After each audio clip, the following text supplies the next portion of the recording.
Welcome to DC Trending News, the leading news channel about world political events. Today's news: the expulsion of the Russians from Snake Island could be a step towards reopening the port of Odessa, although Russia could continue to threaten cargo ships at sea, according to military analysts. Although Ukraine has lost ground and suffered heavy casualties in the eastern Donbass in recent weeks, it hopes to inflict enough damage in the coming months with the help of modern Western weapons to knock out the advancing Russian army and turn the tide.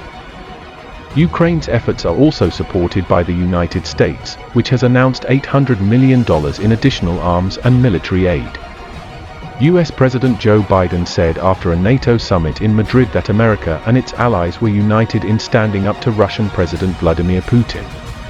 Mr. Biden said, "I don't know how it will end, but it will not end with Russia defeating Ukraine. We will support Ukraine for as long as it takes." However, the strike in Odessa has caused havoc in the port city and somewhat dampened celebrations on Snake Island. Part of a 9-story apartment block was completely destroyed by a rocket that hit at 1 a.m. The walls and windows of a neighboring 14-story apartment block were also damaged by the blast.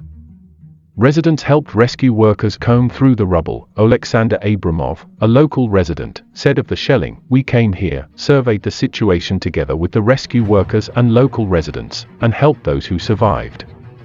And those who unfortunately died, we helped to carry them away." NATO has just gone from a rapid reaction force of 40,000 to one of 300,000. So the picture in the Kremlin is not very good at the moment. What is Putin going to do? Probably back down. Talk more about the West coming after him and not admit that he is the one who caused these problems. But I think Russian politics is more volatile than it has been since the end of the Cold War, Kupchan said. "I am not predicting that Putin will fall, but he is dealing with real heartbreak and real discontent. Even in his inner circle, after failing to invade northern and parts of eastern Ukraine, Putin was forced to move his troops to the eastern Donbass region, where fighting has raged since 2014. Even then, Putin tried to destabilize power there amid nationwide protests. Russian troops had not managed to make significant inroads until then, but now they are on the verge of taking full control of Luhansk province, one of the 2 Russian-backed self-proclaimed provinces that Putin unilaterally recognized as independent in the days before the invasion. Now, Russian troops are concentrating on the town of Lysychansk, where they have captured an oil refinery, Russian news agency RIA reports, citing the Russian Defense Ministry.